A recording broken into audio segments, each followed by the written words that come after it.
Hola, bona tarda. Doncs aquí tenim la memòria completa de les reunions de Brussel·les. Està en castellà perquè ha sigut l'idioma que hem treballat. Vaig anar a demanar asil i protecció política internacional amb unes noies d'El Salvador i de Guatemala, que per raons de protecció ara mateix doncs farem només la comunicació de les reunions catalanes. Doncs estan patint una situació molt greu d'extractivisme i de governs que, per defensar la terra, l'aigua i que no s'extreguin els minerals i l'extractivisme, doncs estan penalitzades i criminalitzades. Llavors, les reunions en Brussel·les van estar molt productives. Van fer una reunió amb la Comissió Europea d'Implementació Mediambiental, la DGM. ¿Vale? Aquesta reunió la van fer amb dues persones, que són aquestes persones, Daniel Fernández i José María, que són advocats, i també estava el Mauricio Ángeles Morales, de Protecció Internacional. Llavors ens van explicar com s'aplicava el dret ambiental europeu, no? De com les directives europees tenien aplicació real als diferents països. Aquesta comissió, em puc inventar, no? Que està formada per 20 persones, no ho sé, però nosaltres ens vam reunir només amb les persones que formaven la comissió d'Espanya i Portugal, que eren 2 persones i mitja, que són aquests 2 senyors, que eren advocats, que tenien llarga trajectòria, eren molt eficients i treia amb molta feina aquesta comissió, que diuen que és la comissió que més delictes ambientals té de tota Europa. Espanya és el primer país en notificació de delictes ambientals. Llavors, aquesta comissió s'encarrega de la transposició formal de les directives europees. Llavors, quan hi ha casos de que no estan ben transposades les lleis, no estan ben comunicades o no estan conformes, es pot fer una denúncia directa. És a dir, per exemple, si la llei diu que les partícules de nitrogen han de ser 85, m'invento, i aquí en Espanya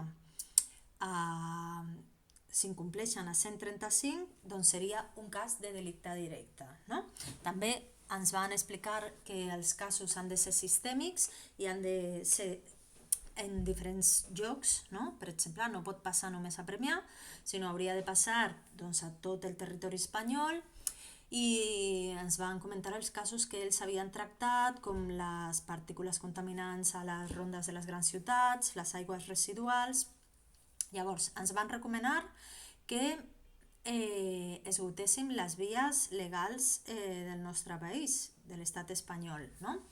Que respecte a la protecció del sòl agrícola i la pèrdua de zones agrícoles, doncs que s'ha de respectar la REC Natura 2000, que hi ha unes restriccions estrictes i que esgotéssim, o sigui, que denunciéssim al SEPRONA i també a la Fiscalia de Delictes Ambientals, no? Ho vaig a posar.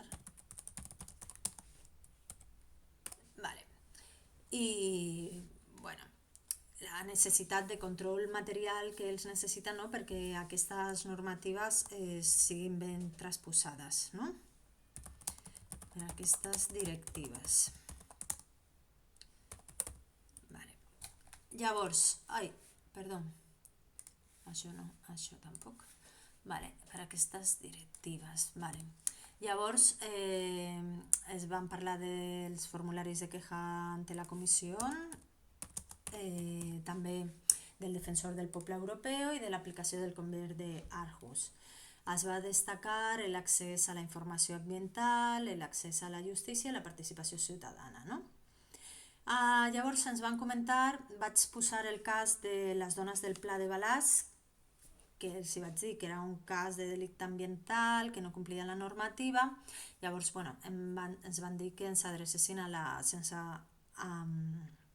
refredar expectatives, que anéssim a la Fiscalia de Medi Ambient d'Espanya, però també els vaig dir que aquest delicte ambiental del Pla de Balàs s'havia fet amb els fons FEDER.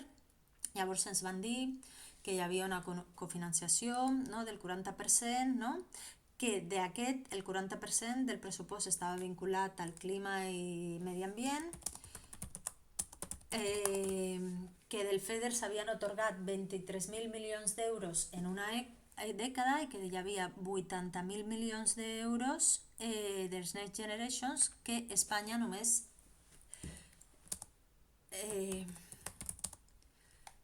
solo havia utilitzat el 20.000 milions i renuncia a 60.000 milions perquè són préstams, són confinanciats. No?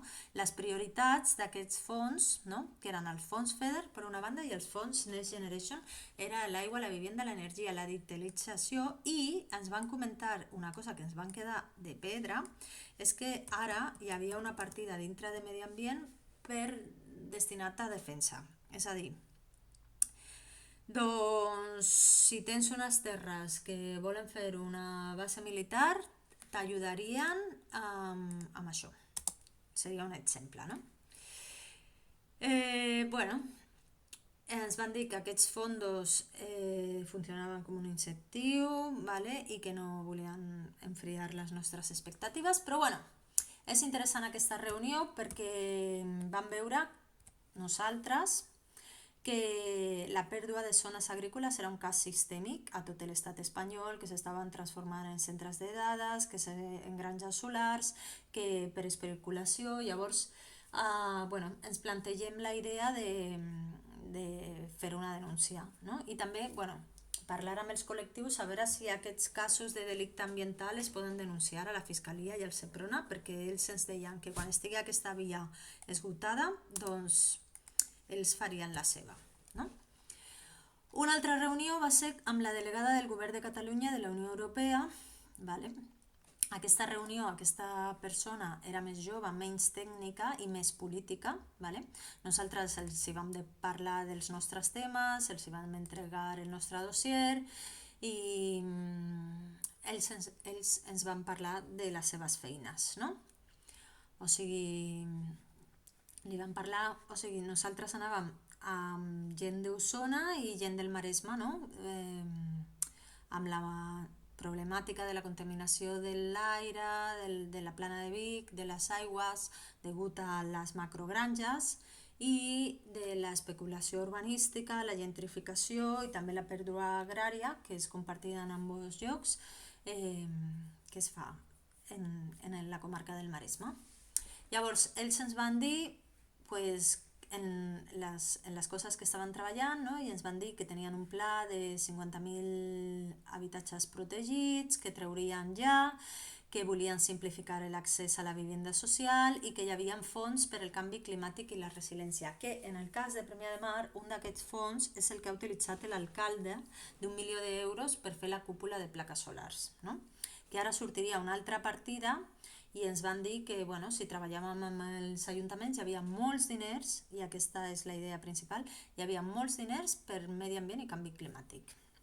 Llavors vam parlar també d'incloure les zones inundables en el POM, del litoral, de que no es complia la normativa de zona verda i recomanades per Europa. I també ells ens van explicar el Global Gateway, no? Que és un projecte pilot que tenen els ajuntaments per realitzar projectes sostenibles a nivell local i en Amèrica Latina, no?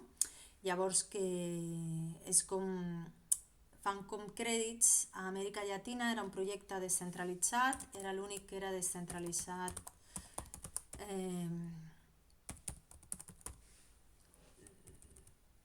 descentralizado, ¿vale?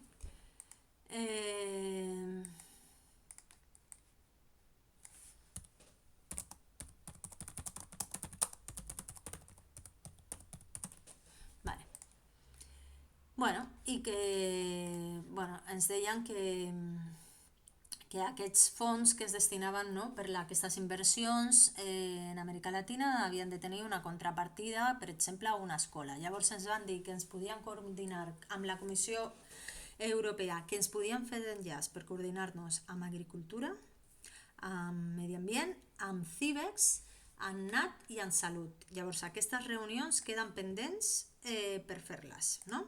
I que tenien relació ells amb els europarlamentaris. Falta que ens envien documentació per accedir a aquests fons des dels ajuntaments. Llavors, la tercera reunió, molt interessant també, va ser amb el CESE, que el CESE és un òrgan de 329 membres format per empresaris, treballadors, associacions, que té un mandat de 5 anys i que fan 200 dictàmens anuals, no? Ens vam reunir amb Alejandra i José Manuel, que era el representante institucional de Unión de Pequeños Agricultores y Ganaderos. Això funcionava així, per exemple, no sé si ell em va dir que era de UPA, no? I bueno, pues tenen aquest CESE, no? Que s'encarreguen de fer dictàmens, no? I a veure, se m'ha oblidat dir que la primera reunió també ens va dir que perquè considerar un cas sistemàtic existia també el principi de subsidiarietat, ¿vale? Que havia de passar també en diferents països europeus. És a dir, que si nosaltres diem que a Catalunya es perden les terres agrícoles, Catalunya, Espanya, i en Hongria no, doncs potser no el podrien tirar cap endavant, no? Vale. A ver, un momento que lo apunto. Casos sistémicos, ¿vale? Y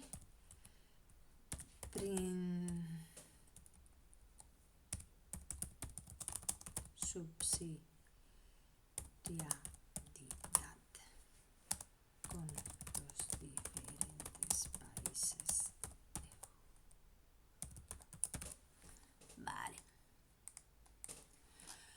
Vale, llavors, a la tercera reunió, a la del CESE, no? Pues una mica el mateix, no? Que els casos havien de ser sistèmics i havien de... O sigui, no havien d'anar en contra, per exemple, dels empresaris, no? Si els treballadors, si les associacions, si les entitats portaven algun dictamen, feien algun dictamen, pues s'havien de coordinar, o sigui, com que es feia per consens, ¿vale?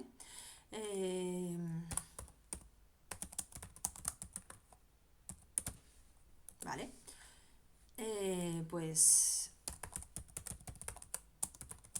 Vale. Aquestes decisions havien de ser consensuades per tots els membres, no?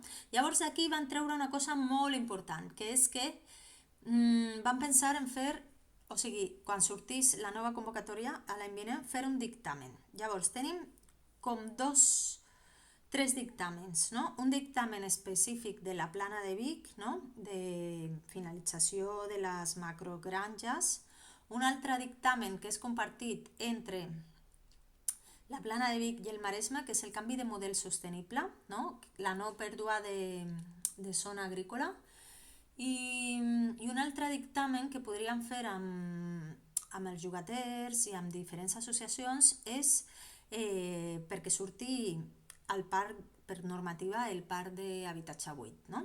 Llavors, bueno, ens van dir com funcionava això del dictamen, sobre una convocatòria, presentem una proposta, ells ens ajuden a elaborar aquesta proposta, llavors es fa aquest dictamen, que està consensuat per tots els membres del CESE, i aquest dictamen es porta als eurodiputats, que el debateixen, no és consultiu només, però que moltes vegades aquest dictamen ajuden a legislar certes directives, no? Llavors, considerem aquesta via molt important, no? De les tres reunions, doncs de totes en traiem algun profit.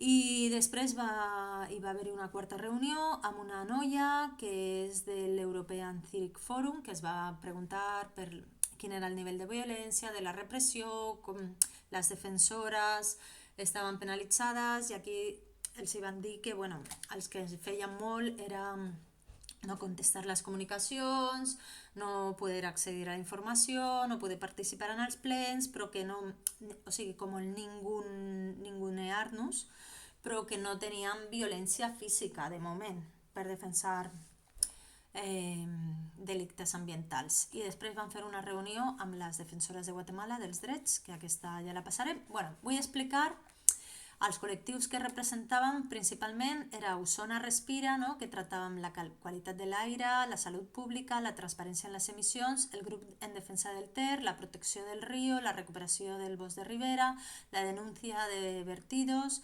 les accions que s'han pres, no? I per una plana de Vic, la protecció del sòl agrícola, el banc de terres, indicadors econòmics i ambientals, control de purins, preservem Maresme, protecció agrícola, mobilitat sostenible, desenvolupament de comarcal sostenible, infraestructures, només pisos, regulació urbanística, vivenda vacía, Fundació Mas i Terra. Llavors aquí en el document he deixat el delicte ambiental del Pla de Balasc, que el van tractar a diverses reunions, el resum curt de Preservem Maresme i el de la Fundació Mas i Terra, i aquí està tota la documentació si la voleu consultar. Llavors, què hem pensat? Hem pensat que aquestes noies de la Universitat de Girona faran la comunicació i hem pensat, a banda de la comunicació, de fer una trobada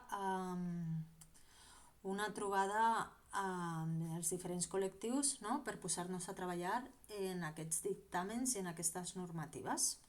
I estem satisfetes i contentes, va ser molt profitós, vam fer moltíssima feina i tenim coses molt més clares en termes d'actuació.